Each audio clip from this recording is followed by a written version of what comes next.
Hi everyone, I'm Rincey and this is Rincey Reads. Today I'm going to be doing my October wrap-up. So I made 3 videos this month. The first one was a book review of Before the Fall by Noah Hawley, which I read in September, but I didn't get a review up until October. So if you are interested in reading that book, there are no spoilers in there, but I really enjoyed it a lot. The second video that I put up this month was actually for my charity water campaign. If you didn't see the video, I'm turning 30 in November, and for my 30th birthday I am donating my birthday to charity water. And basically, instead of like having a big celebration or asking people to give me presents, which I always think is a little bit weird when you're an adult, I'm asking basically everyone I know to donate, if possible, to charity water to raise hopefully $3,000. The campaign runs until the end of the year, but I'm hoping to reach $3,000 by my birthday, which I don't know if it's actually possible, we'll see. And so to incentivize you guys to donate, since you don't know me at all and have no reason to give, I am giving away a $25 gift card to the bookstore of your choice. All of the details are in the video, so I highly recommend watching that first. But it basically comes down to, if you donate a minimum of $5, you get an entry into the giveaway, and you get an entry for every $5 that you donate.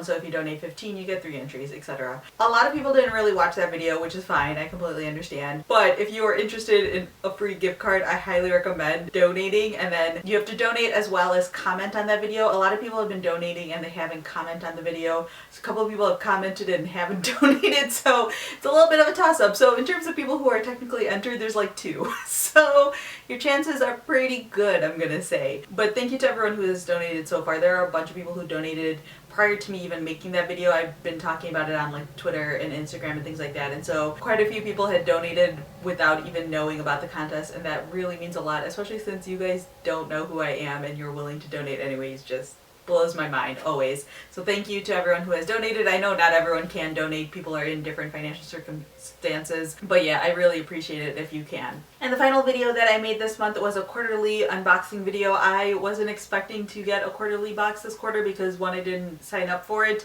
and 2, they never emailed me letting me know that it would be coming, but it was sitting on my doorstep, so I decided to open it up, and I was quite happy with the contents inside.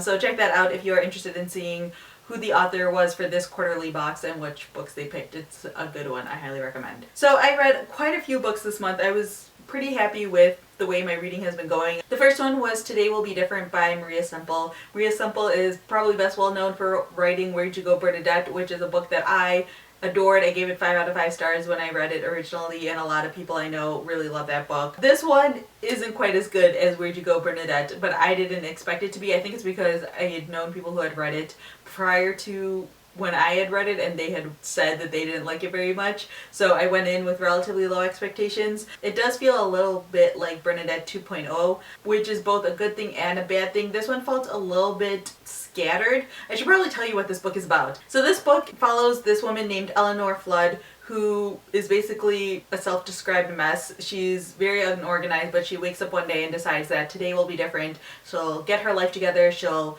love her husband, she'll play with her kid, but then her son basically fakes being sick to get out of school, so she has to go pick him up, and she goes to the doctor's office where her husband works because her husband is a doctor, and it turns out that he's not there and she's not quite sure where he is anymore, and so the whole day sort of spirals from there. The whole book takes place in the course of 24 hours, but there is a lot of flashing back and stories from back in the day, so you get a lot of depth and development about Eleanor and who she is and why she kind of is the way she is. The ending was kind of weird. Like, I felt like the ending was weird, like the way that Where'd You Go, Bernadette's ending is kind of weird. I'm not going to talk about it too specifically because I don't want to spoil either book for anyone, but if you read Where'd You Go, Bernadette, the ending and the way everything wraps up is kind of like, where did this come from? Like, it totally comes out of left field.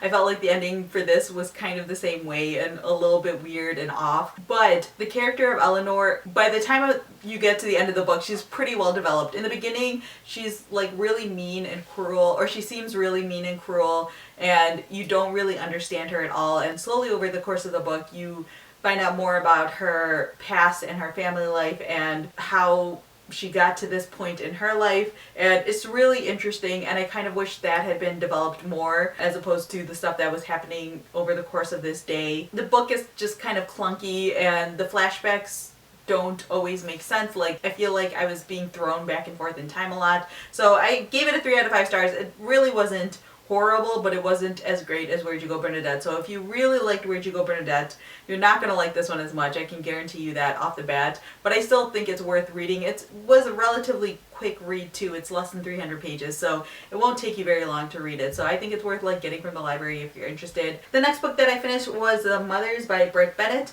I really enjoyed this book. I gave it a 4 out of 5 stars. I'm going to be doing a full review on this book. In this story, you are mainly following this young woman named Nadia. At the beginning of the story, she's about 17 years old, finishing up her last years of high school when her mother commits suicide, and so she's grieving that, and while she's grieving, she ends up meeting this boy that works at a restaurant. It turns out that he is the local pastor's son, and they start hooking up. She ends up getting pregnant, and then she gets an abortion despite the fact that, like, you know, that's a pastor's kid, so obviously that is frowned upon. So there is this whole hiding of the relationship and the pregnancy and all that stuff, and it's about sort of the consequences from that point forward. This book follows like a contemporary black family living in Southern California, which is really interesting, but it also follows sort of like church family life, which is the aspect of the book that I really enjoyed because it's something that I've never really seen explored very well in a novel or explored very much in general. So there isn't a lot of like judgment about church life or anything like that. It's just sort of like an exploration of this culture,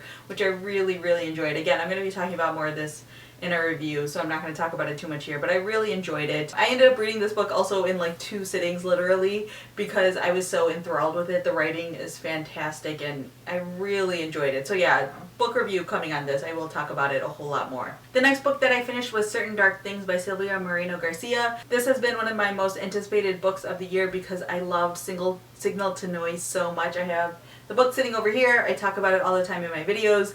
It got 5 out of 5 stars for me last year, and a lot of people have picked up Signal to Noise because of my recommendation, which makes me very happy. So again, really anticipating this one. This is a fantasy novel, again set in Mexico City. The 2 main characters in this book are Domingo and Etil. I don't know if I'm pronouncing that second name correctly, but hopefully I am. It's ATL. Domingo is sort of this outcast, poor kid living in the city. He's ignored by the vast majority of people, very rarely noticed. Then he comes across Etil, who is this beautiful vampire. Vampires are illegal in Mexico City, and she is basically on the hideout because there is a rival vampire gang slash family that has been hunting her, and so she's just trying to get out of Mexico and get to South America where she can hide out from this family. And so Domingo comes across her and ends up helping her, and they form this weird bond friendship because he's willing to offer up his blood to her. This was a really good book. I wavered a little bit on what my rating of this should be. I wavered between 3.5 and 4 stars, so I decided to just round up to 4 because the characters in here are just so fantastic. Again, Sylvia Moreno-Garcia does such a great job of creating complex characters who do things that fall definitely into the gray area more than anything else. You do jump back and forth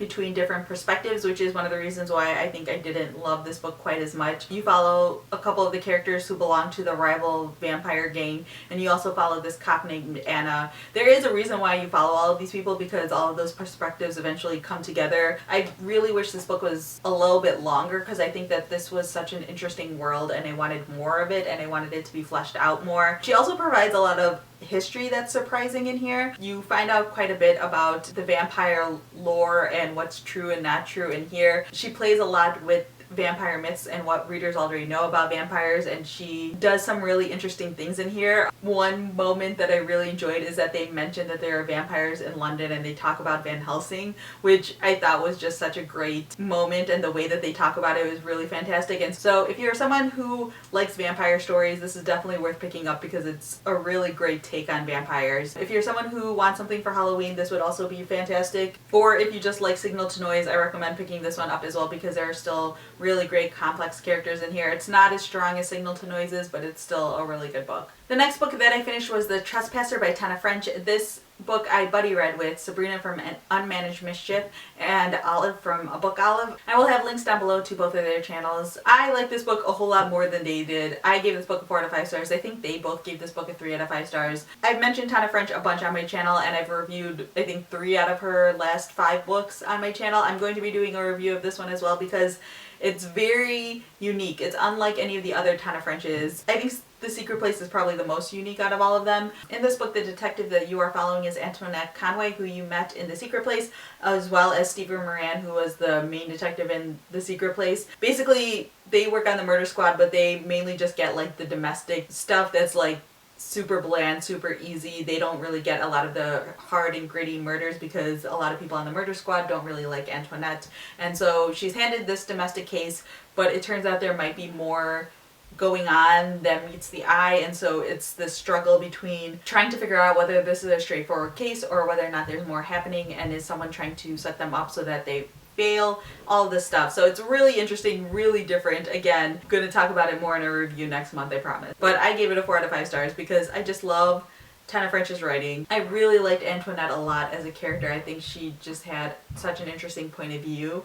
And yeah, again, I will talk about it in the review. The next book that I finished was Troublemaker by Leah Remini. This one I actually listened to on audio. I had got the audiobook from the library and I really enjoyed it. I haven't been listening to a lot of audiobooks lately because, I don't know, for whatever reason they haven't been holding my attention. Usually I get like a third of the way through and then I get kind of bored and I want to move on to something else. But this one was really fantastic. Leah Remini narrates the book and she has quite the personality, so she will definitely capture your attention. In case you guys aren't aware, Leah Remini is an actress. She's probably best well known for her role on King of Queens, but I first knew her from Saved by the Bell. She was also a Scientologist and had left Scientology, and so this is sort of like an insider look into the world of Scientology. It was really interesting to see this point of view from someone who is inside the church. It was also really interesting the way that she talks about the church and she empathizes a lot with the things that had happened to her, while also recognizing the major problems that there are within Scientology. So yeah, if you are someone who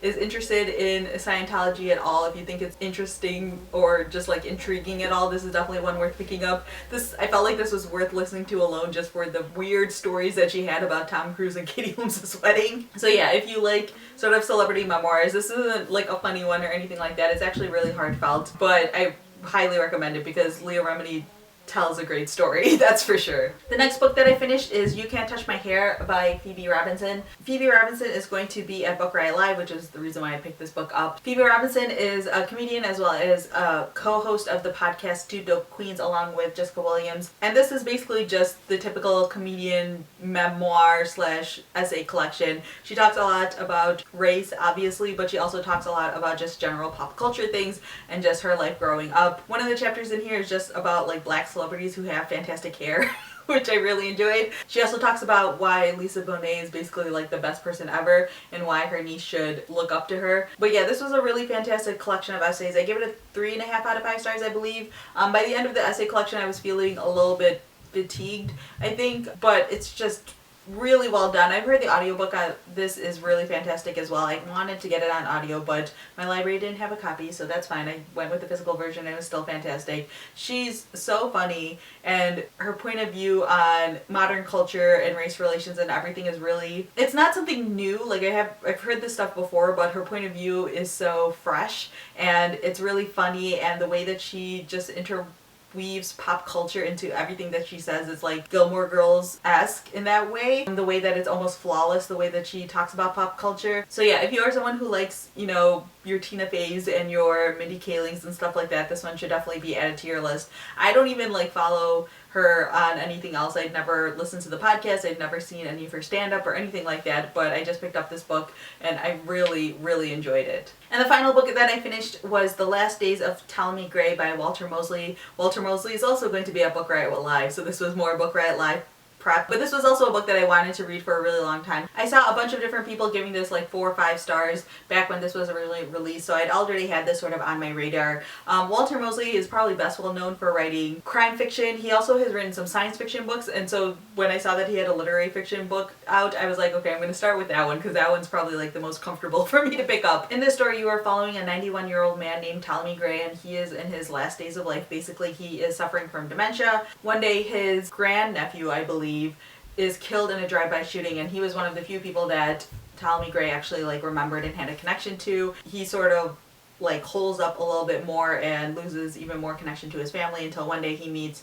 this girl named Robin who is living with his grandniece, I believe, and she's able to sort of connect with him and draw him out a little bit more. And so it's about basically his last days as Robin sort of helps him remember his life. This book really got to me. I have a really hard time dealing with older people, specifically older men, as they are losing their memories. So I started reading this one as an ebook while at work, and I almost started crying, so I knew I had to leave this one for when I got home. So there were parts of this that are really, really emotional and heartbreaking. There were parts of this that I found slightly more uncomfortable. Without going into spoilers, there are some romantic things that happen in here that made me really uncomfortable, and it's not what you think it is, but when you read it in the book, it felt kind of gross to me. If you've read the book, definitely let me know if it grossed you out at all. But yeah, I felt like this was a really strong book. Walter Mosley is a fantastic writer. This is the first time that I'd ever read anything by him, and he is such a good writer. I definitely want to pick up more of his books. So yeah, I gave this one a 3.5 out of 5 stars. It was very close to being a 4 or 5 star book for me, but just some of the stuff that happened towards the end made me a little bit uncomfortable. So yeah, that is everything that I read in the month of October. If you have any questions about anything that I talked about here, I feel like I rushed through this, but this video is so long already. So if you have any questions, definitely leave a comment down below. Like I said, I'm going to be doing 2 book reviews next month. I'm going to try really hard to get those out on time, but one, there's going to be construction in my room starting very soon, so I need to like move all of my stuff out, including my books. I'm going to be making a video about this because it's stressing me out. And then 2, I'm going to Book Riot Live next month, which I've talked about repeatedly. I'm sure you guys are sick of me talking about it, but I'm going to be out of town for like a week. So I'm going to try to pre-record a little bit so that way I can have videos ready to go for you guys, but we'll see what happens. It's already feeling like the most stressful like 3 weeks of my life. So yeah, that's everything that I have for you guys this week. Like I said, if you have any questions or comments about any of the books that I read or videos that I talked about or my charity water campaign, anything like that, leave a comment down below and I'd be happy to answer them. So yeah, that's all I have for now, and thanks for watching.